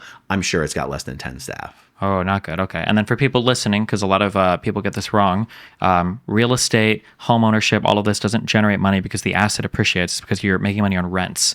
Appreciation plus rents will give you a lot of value. But if you're not actually renting a building out, just buying it and sitting on it and not having anybody rent it, it's like buying a car and then wondering why you're not making money by owning the car when the taxi driver does. Well, it's because the taxi driver's renting rides and you're not in your car unless you do Uber. So, right. Okay. Now, so at least the real estate appreciates while the car depreciates. Yeah, sure. But Scientology's not selling these buildings. They're holding forever. Yeah. And also they're fundraising for the building from the public there that's there around that Scientology church. But that public is also supposed to be the ones who are giving income to the church through receiving training and auditing. And so they're depleted on some level too, just by buying the building itself. Yeah. Is the building owned by local is the building just owned by the Church of Scientology, or The mother church owns it, yeah. Jeez. Okay. And yeah, like she said, those Scientologists are supposed to be buying Scientology auditing and courses, but there's so much money needed for the building itself that the Scientologists literally go bankrupt. Like they over leverage themselves. And Scientology has, more interestingly, delved into bank fraud, loan fraud, wire fraud, credit card fraud, even identity theft to raise the hundreds of millions of dollars needed for these things. So great is the pressure on the fundraisers. And this is where Scientology, literally, this real estate strategy has created an environment where Scientology has resorted to such means. They've opened themselves up to actual federal criminal prosecution. Now, maybe not for the next 4 years with Pam Bondi as the AG. She's a very close friend of Scientology's. But I'm telling you, that's the kind of prosecution that Scientology will eventually go down for. It's not the human trafficking. It's not the beating people up. It's the bank fraud and the loan fraud and the credit card fraud. And it's all because of this real estate strategy. They should have just done NFTs. Some Bored Apes, right? Do you think that when you look at the higher level people, so either these people that are, are there people like from level 9 to 15 right now? Nope. Okay. For the people that are level 8 or the highest people of the org, do you think that they genuinely believe it? And when you look at the celebrities like the Tom Cruises, do you think that they genuinely believe it? I believe that Tom Cruise believes. I do too, yeah. Yeah. Yeah, but I don't know. I mean, it's impossible not to question. Like, I think that people maybe have little seeds of doubt in the back of their mind. I mean, like my grandma, she was an OTA and she died of emphysema. And I think that she was like maybe a little bit disillusioned. She would say little things to me about my uncle or whatever. But I think that there's so much, like all of her kids are in Scientology. So it's like, what is she going to do? Leave and not be able to talk to them? So there's this like society or like peer pressure or many incentives to stay at that point. It's just easier and more comfortable. I don't like that for a lot of things in life, people don't consider the chances of them that like, wow, like we'll sit here and we'll think like, I believe all these things and I'm very smart and I've thought of all these things. And it's like, do you not consider the coincidence that you happen to agree like 98% with everybody in your immediate vicinity, or the fact that like political beliefs even have like this heritability that's like in the 70s, I think people discount not only just inheriting beliefs from people around you, but how much pressure there is to maintain the beliefs. I'm a very independent person online, and sometimes people say things like, oh, like it's so cool that, I have different beliefs from different areas, depending on what we're talking about, but I pay almost no cost for having them. I'm very independent from my family. I have my own community online. Like I can have, a news report come out tomorrow and I can think whatever I want on it at no cost. And for some people, even something as stupid as believing in the results of an election or believing a thing about trans people or gay people, like this belief for them to overcome that hurdle could alienate them from a significant portion of their like support system or life and everything. And these are much harder calls for some people to make. Yeah. Yeah. It's interesting you're talking about, questioning whether it's even good that you believe 99% of everything around you believes. Certainty and confidence is considered so virtuous in Scientology. So virtuous. And so everyone being certain and confident about the same thing is like this self-reinforcing virtue. Sure. It's almost like, how could we be wrong when we're all so right? Yeah. Right? Yeah. And then as a good little Scientologist growing up, you see that and it seems to be the right way to be. Yeah. And it's also hard to let go of that. Like it must be nice to be so certain about so many things. Like that seems like a warm, nice luxury, that easy, like, if I believed that I was going to live again, that would just be that would make me very happy. And yet no one is everyone in the organization at the time is somewhat oblivious to the huge social cost for not believing that. Yeah. And I think if someone were to point that out to me while I was in, I'd be like, well, yeah, of course it would be a problem if I didn't believe this, but even if I didn't have to, I would anyway. And you're like, yeah, how do you know? Yeah, it's really how would hard. You know? Yeah. Like, I think we all like ask ourselves, like, if the year was like 1790, like I would be one of the few people against slavery. Or if I was in Germany in the 30s, like I would be one of the few people saying the Nazis are bad. And then you look at things today and it's like, well, what's the equivalent? And it's like, would I be on the right side? I'm not sure. Like, they can be hard to figure out sometimes. Yeah. Cancel culture. Sure. Or, I was thinking, I had a thought and I lost it, but I like that. I like that one of everyone does think that if they were alive in the days of slavery, You'd always they be would be the exception. ones that were against it. It's like, no, you'd be at the auction. Yeah. Do you think my handwriting's so illegible? I take notes sometimes and I look at it. I'm like, I'm not actually sure. Oh, I see. Okay. I thought this said exact memes, but it says extract meaning. Sorry.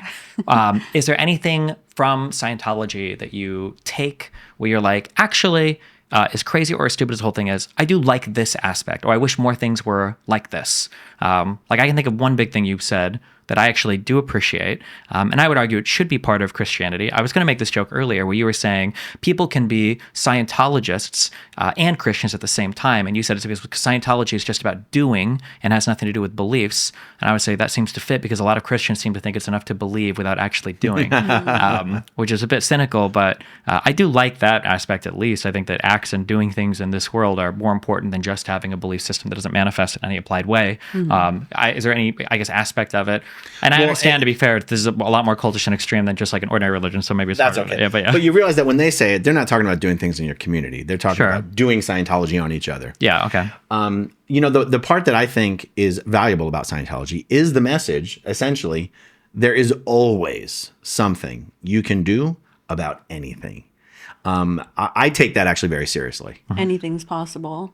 Yes. And even if anything, they might not necessarily, I feel like they might stop short of saying anything is possible. Well, no, in the Sea Org, it's like anything. Make it go right. Yeah, make it go right. Yeah. There's something to be said for knock off the bullshit and just get it done.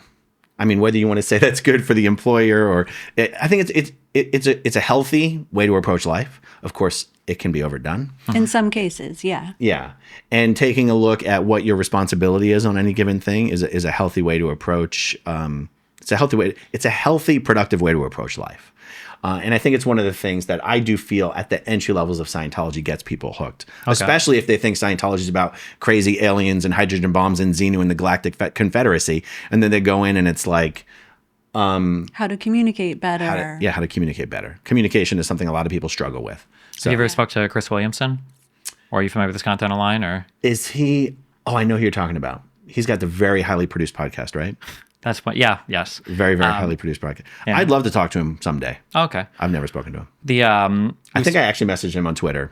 Okay. Yeah, we've spoken a couple times, and one of the things that came up is because I'm a very socially, like I'm very, well, it depends on what community I'm in. I'm anywhere from far left to a Nazi, I guess. It depends on what issue we're talking about. But I would consider myself center left to pretty far left. Yeah. But on an individual level, like when I'm talking to somebody, like I'm very much like locus of control is within your domain. And he kind of asked me to reconcile that.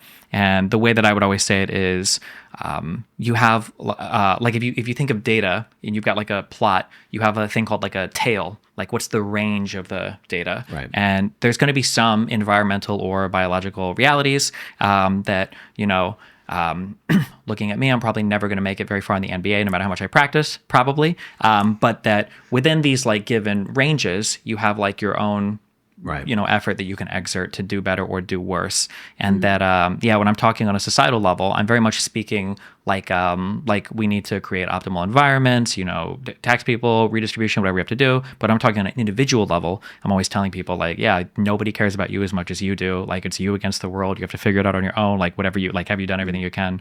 And sometimes I feel like left-leaning movements especially are missing sometimes that aspect of control. And a lot of the further right movements that I would argue are bad for a lot of reasons, they do provide that. Yeah. And it feels very, it's deceptively empowering. Like a lot of people on the outside will look at things that red pillars or conservatives will say or whatever, where it's like, God, like, these people are saying it's all your fault and the world is like against you and everything. And it's like, yeah, they're kind of saying that, but the takeaway at the end is like, you're the only one that can do anything. Like it's you against everything. Like you've got it, whatever. And to some extent, it does feel very, like empowering. Like, oh, cool. Okay, I can do anything. Yeah. Right. It is interesting, some of the messaging that I can just think of hearing from whether it's Denzel Washington or Thomas Sowell sometimes, where it's like, sure, there may be factors that are against you, but is telling someone that's what they should focus on helpful to them? Probably not. If your message is, and therefore that's why it's so important that you work so much harder, then sure, there's the empowerment. Yeah. I think that's probably the big thing is I think about like medical diagnoses, where the only reason to diagnose something is because there's a treatment pathway. There's some therapeutic pathway. So if you have a thing, like nobody should ever tell you, like this is an easy red flag when I speak to people about like mental illness. If somebody says something like, I have X mental illness, or like, I can't do this because I have this mental illness, or like, this is difficult for me because I have this mental illness, it's always like a red flag, as opposed to some people will say things like, I have X mental illness, so I have to do this or this in order to do this. Or like, I have, like I have ADHD, so when I go to work on this, I have to shut everything off. Or I have borderline, so I can't make friends with people that have like these types of communication issues, right? Where I see that somebody has like diagnosed some kind of problem, and I'm using diagnose here formally, and then I'm talking about mental illness, but it could be where anything, like maybe I can be lazy if there's alcohol around, or I can be whatever, that when people identify those things, then they use those to like do better rather than to use them as a crutch. I think it's a really important. Right. Or something you can't do versus something you have to work with. Yeah.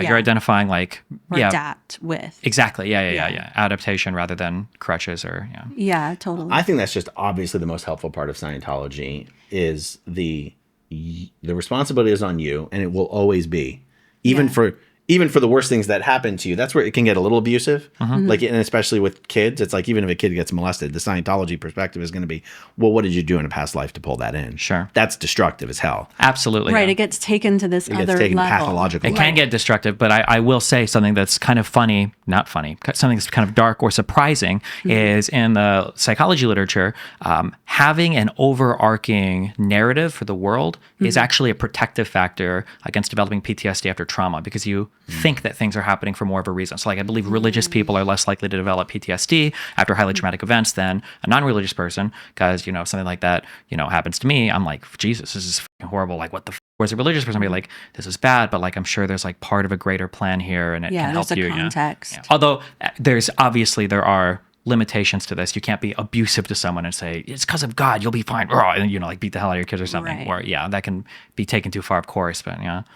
Yeah, totally. But there was like an incident that I had with somebody in my family, and their daughter was in the NICU, the newborn intensive care unit, when she was born. And I remember saying something like, oh, isn't it so sad to see all the little babies in there that are so little? And he was a Scientologist, and he said, yeah, but you've got to wonder what they did in a past life in order to have that happen to them. And so it's like, when you're applying something like that to gross. Babies, it's just like, there are some truisms, but when they're taken too far, it just kind of makes you into an asshole. So if that's what Scientologists think about brand new babies and incubators in the NICU, imagine what they think about the underprivileged or the homeless or the handicapped. Yeah. And then ask yourself whether Scientology really cares about any of its social betterment activities. They don't. Right, exactly, yeah. But there are some like organizational tools in Scientology that in retrospect I like find helpful, but because I was learning them as such a young kid, like it's almost like you need to have a problem. You need to have experience in order to understand why some of these things are working. It's like if you're just teaching self-help to a little kid, they're like, I don't know what I don't know what the problem is. I feel like this is the great paradox of life. I actually hate that. I hated school so much, and I don't know, just because of the ADHD thing or what. But oh my god, I couldn't do homework. I hated all the book. I hated everything. And there's a thing. It's like youth is wasted on the young. Yep. And it's like, I love that quote. If I could do, they should have just worked my ass when I was 5 until I was like 20, and then at 20 send me to school. I would appreciate this shit so much more. Yeah. Like, why, do I really care at 5 years old? Lord of the Flies or whatever, like I don't care about these kids. Like, or like I'm reading about the Scarlet Letter, adultery. I don't even know how to masturbate yet, and they're teaching me about adultery. I don't know what any of this means. It's so true. Yeah, it's worthless to you at that time, but when you have context of trying to live, then it's like, okay, I see how that can be useful. But that was confusing as shit as a child. It might also explain why generationally Scientology was never going to work, because people in the early days, Dianetics was people were getting into Dianetics because it was solving some problem they already had. Yeah. But then when most of the organization is composed of people who were just born into it and never had any choice, they care about it less and less and less, and they drift off, and they're like, I don't need this bullshit. Yeah, totally. Well, geez. Anything else you guys like to talk about or visit, or anything you want to? We could go on forever, but Sure. I'm good. What would you like to see, I guess, in the future? Do you hope that, like, I guess, like, to some extent, you've almost gotten your wish, I guess, and that Scientology seems to be kind of a joke, I think, on the world stage, as opposed to, I don't know if it was ever more serious, maybe just less heard of. Yeah. Is there like a big event that you are hoping, that like Dave has a big downfall, or that somebody new comes in and reforms it, or? There's two big events that I would like to see happen, even though I acknowledged it may be 10, 15, 20 years away. One is actual federal prosecutions against Scientology. For crimes. For actual crimes, which in this case, I believe are going to be the financial crimes.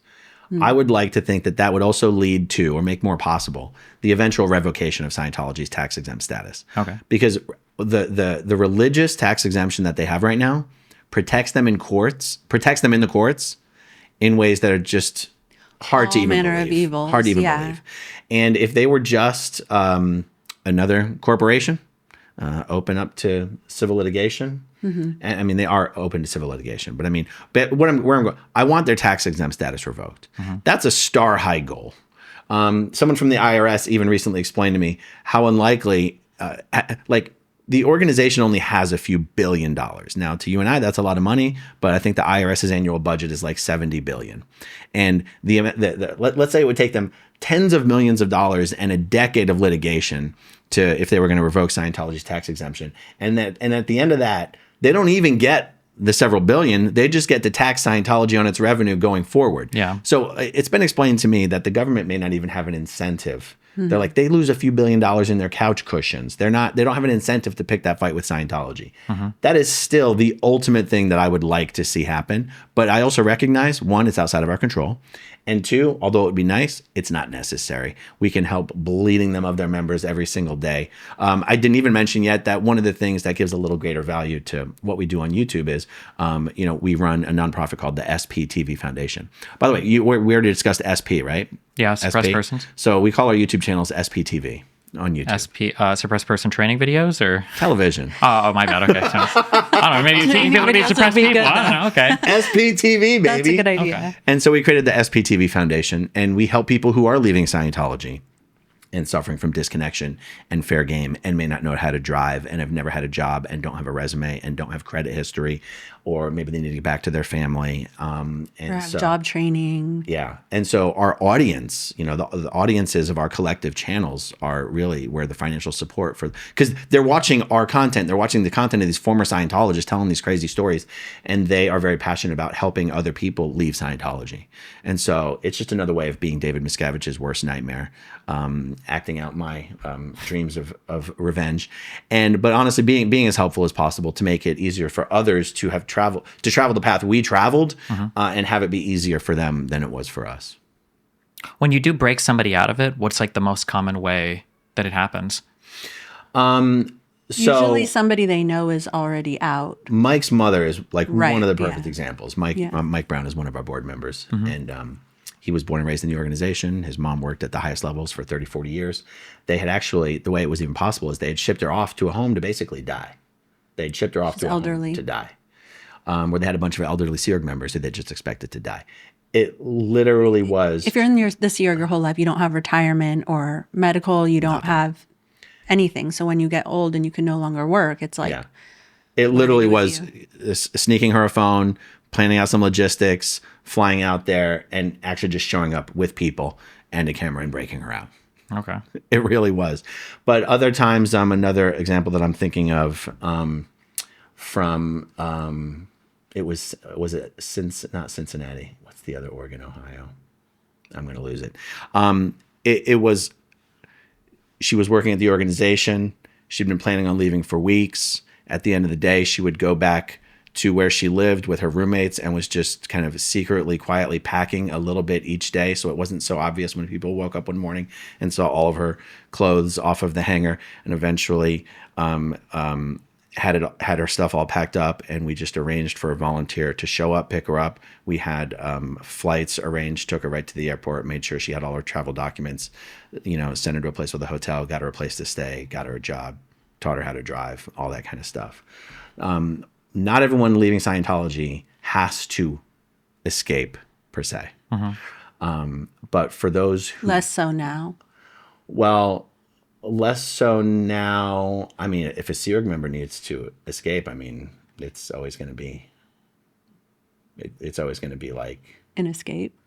I mean, kind of, right? Yeah, Not yeah. necessarily jumping in the trunk of a car, but like a public There's Scientologist. stories of that though, like escaping on motorcycles, escaping a trunk of a car, Yeah. where they have all your credit card information, so they call the company and ask where it was last used. They track you down, and so that was something that they did. The more common scenario is someone is either a public member or a staff member and not a Sea Org member, and they already exist in the real world, but Scientology is wrapped up in so many areas of their life that they still need help finding housing, finding a job, getting to a different location. But it's not as strict as the Sea Org, which would be manned with security outside it. Yeah. Yeah. Interesting that these are also like these are big abuser tactics. That when you see somebody who's trying to make you more and more reliant on them in many different areas, it's fostering a sense of interdependence. It makes it impossible to ever walk away because now you're weighing so much more for the cost of living. Yeah. Exactly. Yeah. And incentivizes you to believe in it too, because what are your options? Yeah. And this propaganda, internal propaganda, is pushed pretty heavily that the outside world is dangerous. Everyone's on drugs. Everyone's a criminal. Like even us, Scientology will tell its members that we are now working for Big Pharma. Right? Okay. Big Pharma, Big Psych control everything. Control the media. It's why you can't trust the media. And it's why you can't trust any of the negative information out there about Scientology. I do think it was a little bit strange because it's pretty hot outside. And then seeing you both come in the big Johnson & Johnson jackets, I was like, you guys show up all the time in these? Or okay.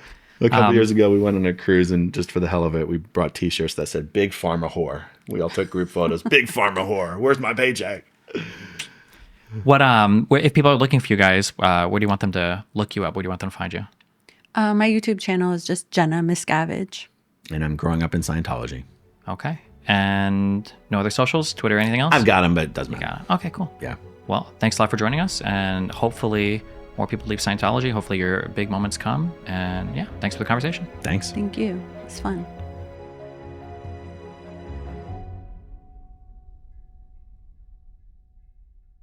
Okay. Hey guys, welcome to this episode of Bridges. Today I am talking to Jenna Sorry. Nope, it's not your fault. No, don't mind. Hold on. When I work, I get very upset. Don't worry. I'm not screaming at you. I'm just screaming at myself because I hate myself. Okay, it's not good. You're good. Don't apologize. You're fine. Okay. Jenna Miscavige and Aaron Smith-Levin. Aaron Smith-Levin. Okay.